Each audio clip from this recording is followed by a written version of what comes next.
नमस्कार, मैं संदीप तिवारी एक बार फिर से एक महत्वपूर्ण 5 मिनट वीडियो के साथ आपके सामने हूं जो रेलवे एग्जाम्स को कवर करने वाली वीडियो है। Railway group D, ALP, NTPC, RPF तमाम जो एग्जाम्स आपको आगे फेस करने रेलवे के, उन सभी परीक्षाओं में इंपॉर्टेंट टॉपिक आपको देखने को मिलेगा।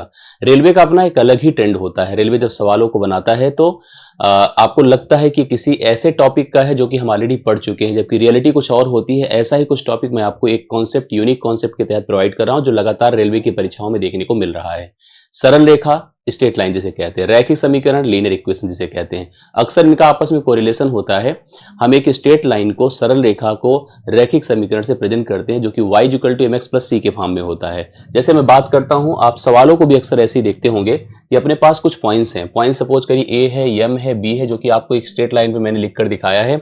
सवाल के जो पूछे जाने की ट्रेंड जो अक्सर अन्य परीक्षाओं में होती है, जहां पर कोऑर्डिनेट का इन्वॉल्वमेंट होता है, लीनियर इक्वेशन का इन्वॉल्वमेंट होता है, वहां पर इन पॉइंट्स को कोलिनियर दर्शाने की बात करता है कि ये अगर पॉइंट्स कोलिनियर हैं, इसमें कुछ अननोन दे देता है, कंफ्यूजन क्रिएट कर देता है, लेंथ दे देता है, उसके आधार पर उनकी वैल्यू को फाइंड करने की बात करता है। आपको पता है कि 3 पॉइंट्स किसी रेखा पर कोलिनियर तभी होते हैं जब उनके स्लोप मतलब प्रवणताएं इक्वल हो। प्रवणता आप जानते हैं कि अगर हम लोग यहाँ पर कोऑर्डिनेट मेंशन कर दें, सपोज करिए इसका कोऑर्डिनेट अगर मैं x1 y1 कह दूं, इसका मैं x2 y2 कह दूं, इसी तरह से मैं इसका x3 y3 कह देता हूं। इस प्रकार से अगर हमारे पास 3 पॉइंट्स दिए गए हैं, इनके कोलिनियर को बनाने पे, इनके कोलिनियर होने की कंडीशन पर आपसे सवाल पूछा जाता है। सवाल में अननोन फाइंड करना, पॉइंट्स डिसाइड करना, दर्शाना कि कोलिनियर है कि नहीं है, इस पर डिस्कशन होता है। अगर इसके स्लोप की बात करूं तो लिखा जाएगा y2 - y1 divide by x2 - x1। और यहां पर अगर चलते हैं तो y3 - y2 divide by x3 - x2। अब यहां पर कभी कोई एक टर्म अननोन हो जाता है, उसको फाइंड करने का सवाल होता है। मैंने देखा कि रेलवे में ऐसा ही सवाल आपको सेम टू सेम जो एक स्ट्रेट लाइन पर ही मेंशन है, ऐसा ही पूछा गया है, और उस सवाल में आप इस कोलिनियर का कॉन्सेप्ट नहीं लगा सकते हैं। अक्सर इस कोलिनियर से ही इस टाइप के सवालों की ट्रेंडिंग बनती है। लेकिन जब आप ऐसे कुछ सवालों को देखेंगे जो रेलवे का सवाल है, ग्रुप डी में पूछा गया, अभी एलपी टेक्नीशियन में सवाल आपको देखने को मिलेगा, आपको देखिए स्ट्रेट लाइन का ही फॉर्म में देगा, और यहाँ पर कुछ अलजेब्रिक अप्रोच आप अप्लाई करेंगे तब जाकर सवाल हल होगा। यहाँ पर कहा ए बी x + 3 है, बी सी 2x है, AC = 4x - 5 है। x के किस मान के लिए b AC पर स्थित है? अक्सर माना जाता है कोई पॉइंट्स किसी लाइन पर अगर स्थित होता है तो उसका बिंदु इसको सेटिस्फाई करता है, उसका मान इसको सेटिस्फाई करता है। तो इसके लिए हमने एक लाइन क्रिएट किया, दैट इज AC। अगर हमने ऐसे बना लिया, दिस इज AC, ध्यान से देखेंगे तो कंफर्म होगा। जहां पर एक पॉइंट बीच में होगा, दैट इज B अगर इस AC पर स्थित है तो B का वह मान जो कि उसका मूल कहलाता है, उस लाइन के स्टेटमेंट को सेटिस्फाई करे, संतुष्ट करे। स्टेटमेंट की अगर हम बात करें तो AB दिया है कितना बताएं, x + 3, AB x + 3 दिया है। BC की बात करें 2x है, जबकि AC देखा जाए तो 4x - 5 है। हम जब कोलिनियर पढ़ते थे तो हमको पता था कि स्टेटमेंट डिस्टेंस या डिफरेंस के आधार पर भी डिफाइन होता था। यहां पर निश्चित तौर पर आप समझ चुके होंगे कि AB + BC बराबर AC ही होने वाला है। AB की बात अगर किया जाए तो x + 3 है, जबकि BC की बात किया जाए तो 2x है, और AC की बात किया जाए तो 4x - 5 है।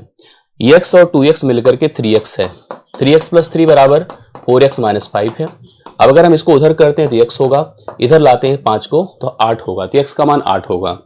x का मान 8 होगा जो प्रत्येक स्टेटमेंट को जस्टिफाई कर सकता है। अगर हम 8 पुट करते हैं तो 8 3 11 होगा, 8 2 16 होगा, जबकि 4 8 32, और 32 में से 5 अगर निकाले तो 27, मतलब इनका दोनों का जोड़ इसके बराबर होगा, तो यह वैल्यू सिंपली 8 होगी। ग्रुप डी में पूछा गया सवाल है, कंफ्यूजन बिल्कुल नहीं है, थोड़ा सा सिंसियरिटी दिखानी है, बिल्कुल आपको देखकर घबराना नहीं क्वेश्चन को कि ऐसा बहुत ही बड़ा एक कोई क्वेश्चन आ गया, ऐसी कोई बात नहीं होती है। केवल सोचने का और समझने का अपना तरीका होता है। सेम सवाल देखिए आरआरबी टेक्नीशियन में रिपीट किया, इसीलिए मैं कह रहा हूं कि रिपीट करता है। अगर कांस्टेबल आप देंगे तो उसमें भी रिपीट करेगा ऐसे सवाल। अगर हम ग्रुप डी दे रहे हैं तो उसमें भी दिखेगा। रेलवे प्राइमरी टीचर अगर आप दे रहे तो उसमें भी ऐसे सवाल आपको फेस करने को मिलेंगे। अब देखिए टेक्नीशियन ग्रेड 3 में भी आपको ऐसा सवाल 2025 में लेटेस्ट देखने को मिला, जबकि ये पर एक एग्जाम जो आपका ग्रुप डी का 22 का था, तो 22 से 25 मतलब इधर साल 2 साल 3 साल के अंदर जो सवाल पूछे जा रहे हैं उनकी प्रवृत्ति में समझा रहा हूं। सेम वही कॉन्सेप्ट है, आप देखेंगे सेम क्वेश्चन को ही रिपीट कर दिया है, उसी टाइप से एकदम बना दिया है। आप उसी क्वेश्चन को देख पा रहे, जैसे आप देखिए यहाँ भी x + 3 था, 2x था और 4x - 5 था। रिपीटेड क्वेश्चन आरआरबी टेक्नीशियन में आपके सामने है, तो आशा करता हूं सब लोग इसका सोल्यूशन कर सकते हैं। एक ऐसा ही एग्जाम आरआरबी टेक्नीशियन ग्रेड 3 का 2024 में फिर से आया। थोड़ा सा वर्डिंग को चेंज किया, थोड़ा सा स्टेटमेंट को चेंज किया। आपके सामने फिर से एक क्वेश्चन है और जाते जाते मैं एक सवाल और आपको देके जाऊंगा, आप लोग को सोल्यूशन करना पड़ेगा, ठीक है। एक स्टेटमेंट मैंने बनाया, देखिए इसी टाइप का। मैंने कहा कि ए बी, और सबसे पहले हम ए से सी तक इसको प्लान करते हैं। यहाँ पर बीच में पॉइंट बी है, सेम उसी टाइप का क्वेश्चन है, लिखा है k+3। क्वेश्चन पढ़ेंगे तो ए बी का मान k+3 है, बी सी का मान 2k है, ए सी बराबर 5k-5 है, तो k के किस मान के लिए बी ए सी पर स्थित है, ऐसा सवाल हमसे पूछा है। दिस इज 2k और दिस इज 5k-5 है। करेक्ट है, स्टेटमेंट बनाइए, सेम उसी टाइप का अप्रोच बनेगा, अर्थात A B plus B C बराबर आपका ए सी हो गया। तो A B plus B C अगर हम लिखें यहाँ पर k+3 प्लस 2k बराबर हम लिख सकते हैं 5k-5, तो इसकी वैल्यू 2k और k मिलकर 3k हो गया। 3k प्लस 3 बराबर 5k-5, और इसको अगर उधर कर देते become 2k is equal to 8, तो k बिकम 4। अगर k को हम फाइंड करते हैं बिकम 4, तो 4 यहाँ पर राइट सोल्यूशन इसका होगा, जो कि आरआरबी ग्रेड 3 में, टेक्नीशियन ग्रेड 3 में पूछा गया था। सेम ऐसा सवाल मैं क्वेश्चन आपको प्रोवाइड करता हूँ, आप नोट कर लीजिएगा, उसका सोल्यूशन जरूर हमें दीजिएगा। हमने आपको फिर से कहा कि एक हमारे पास ऐसी स्टेटमेंट है ए बी जो आपको दिया है x+2, फिर उसी टाइप से अगर हमने BC लिखा है, BC हमने लिखा 3k, जबकि हमने लिखा AC is equal to 5k+5। आपको k का मान फाइंड करना, हो सकता है k का मान आपका इंटीजर में ना भी आए, लेकिन फिर भी आपसे वही कॉन्सेप्ट है कि k के किस मान के लिए जो पॉइंट B है, B स्थित है किस पर बताएं, B स्थित है AC पर। करेक्ट है, तो आपको इसका आंसर हमें कमेंट करना है, तो आपके कमेंट्स का वेट रहेगा, इंतजार रहेगा।